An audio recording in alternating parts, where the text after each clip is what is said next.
Hey everybody, Mrs. Bianchi. A rhombus is a four-sided figure with all sides the same length. Now that's important that we understand that that's true. Let's go ahead and plot the points that they give us for three of the vertices of the rhombus, because remember, if it's a quadrilateral, there'd be four. Let's plot point F. Left 2, down 2. And let's put an F there. For G, left 2, up 3. Left 2, up 3. G.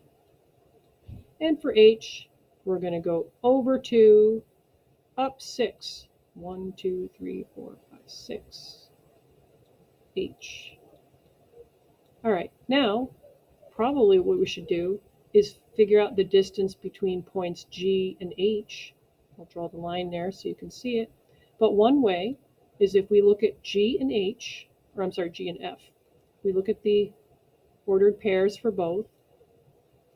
Notice they're in different quadrants. Find the coordinates that differ from each other. So in that case, that would be the y's because the x's are the same. So look at the y's and you ask yourself, what's the absolute value of a -2?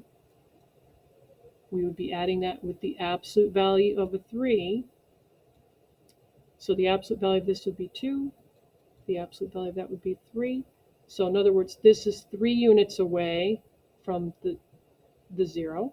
This is 2 units away from the 0. So that's 5 units.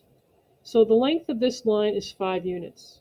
Now another way we could come up with the 5 is by simply counting. If we counted, that's 1 unit. 1, 2, 3, 4, 5.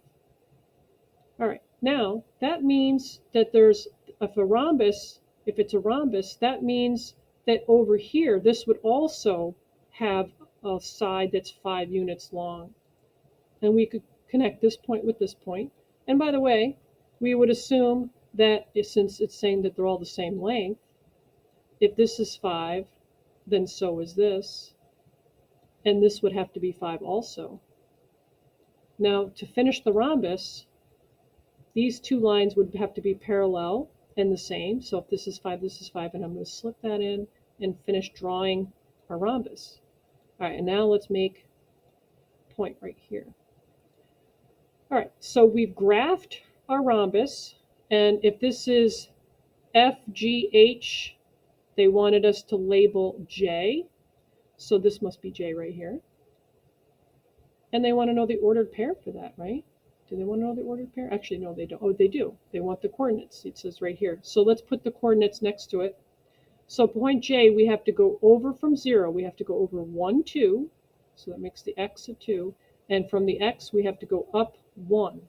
So it's going to be 2, 1 for the coordinates on J. Now, they also want the perimeter. Now, I do want to remind you that if all the sides are the same length, that means that they're all 5. All the sides are 5. This line is 5, this line is 5, this is 5, and this is 5. So perimeter for a rhombus, we can use the same formula as we do for a square because all the sides are the same. So we have 4 sides that are all the same, and we know that the sides are equal to 5. So the only thing left you have to do to finish up is multiply 4 times 5, and then after it, we're going to put in the word units.